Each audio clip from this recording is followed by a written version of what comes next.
പത്രോസ് 4-ാം അധ്യായം 1 മുതലുള്ള വാക്യങ്ങൾ.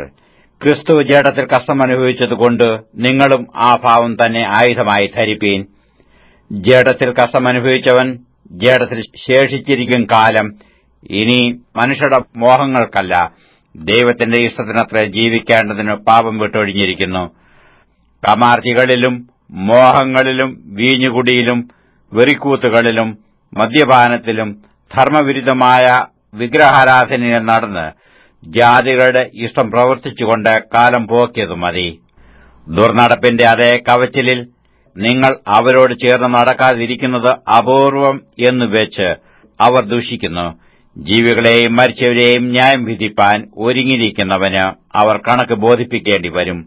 ഇതിനായിട്ടല്ലോ മരിച്ചവരോടും സുവിശേഷം അറിയിച്ചത്. അവർ ജഡസംബന്ധമായി മനുഷ്യരെ പോലെ വിധിക്കപ്പെടുകയും ആത്മാവ് സംബന്ധമായി ദൈവത്തിനൊത്തവണ്ണം ജീവിക്കുകയും ചെയ്യേണ്ടതിന് തന്നെ.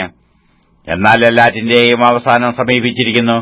ആകയാൽ പ്രാർത്ഥനയ്ക്ക് സുബോധമുള്ളവരും നിർമ്മതരുമായിരിപ്പീൻ. സകലത്തിനും മുമ്പേ തമ്മിൽ ഉറ്റ സ്നേഹം ഉള്ളവരായിരിപ്പീൻ. സ്നേഹം പാപങ്ങളുടെ ബഹുത്വത്തെ മറയ്ക്കുന്നു. പിറുപിറുപ്പ് കൂടാതെ തമ്മിൽ അതിസൽക്കാരം ആചരിപ്പീൻ. ഓരോരുത്തരും വരം ലഭിച്ചതുപോലെ വിവിധമായുള്ള ദൈവകൃപയുടെ നല്ല ഗ്രഹവിചാരകന്മാരായി അതിനെക്കൊണ്ടു അന്യോന്യം ശുശ്രൂഷിപ്പീൻ.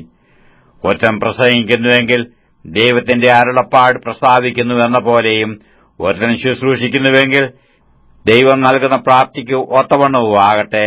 എല്ലാറ്റിലും ദൈവം യേശുക്രിസ്തു മൂലം മഹത്വപ്പെടുവാൻ ഇടവരട്ടെ. മഹത്വവും ബലവും എന്നേക്കും അവനുള്ളത്. ആമേൻ. പ്രിയമുള്ളവരെ, നിങ്ങൾക്ക് പരീക്ഷയ്ക്കായി സംഭവിച്ചിരിക്കുന്ന അഗ്നിശോധനയെങ്കിൽ ഒരു അപൂർവകാര്യം നിങ്ങൾക്ക് വന്നുകൂടിയെന്ന് വെച്ച് അതിശയിച്ചു പോകരുതേ. ക്രിസ്തുവിന്റെ കഷ്ടങ്ങൾക്ക് പങ്കുള്ളവരാകുന്തോറും സന്തോഷിച്ചുകൊള്ളുവീൻ.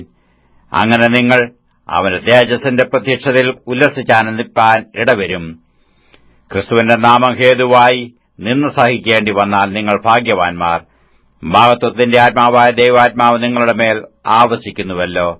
നിങ്ങളിൽ ആരും കുലപാതകനോ കള്ളനോ ദുഷ്പ്രവർത്തിക്കാരനോ ആയിട്ടല്ല, കഷ്ടം സഹിക്കേണ്ടത് പല കാര്യത്തിൽ ഇടപെടുന്നവനോ ആയിട്ടുമല്ല, ക്രിസ്തുവിനായിട്ട് കഷ്ടം സഹിക്കേണ്ടി വന്നാലോ ലജ്ജിക്കരുത്. ഈ നാമം ധരിച്ചിട്ട് ദൈവത്തെ മഹത്വപ്പെടുത്തുകയത്രേ വേണ്ടത്. ന്യായവിധി ദൈവഗ്രഹത്തിൽ ആരംഭിപ്പാൻ സമയമായല്ലോ. അത് നമ്മിൽ തുടങ്ങിയാൽ ദൈവത്തിന്റെ സുവിശേഷം അനുസരിക്കാത്തവരുടെ അവസാനം എന്താകും?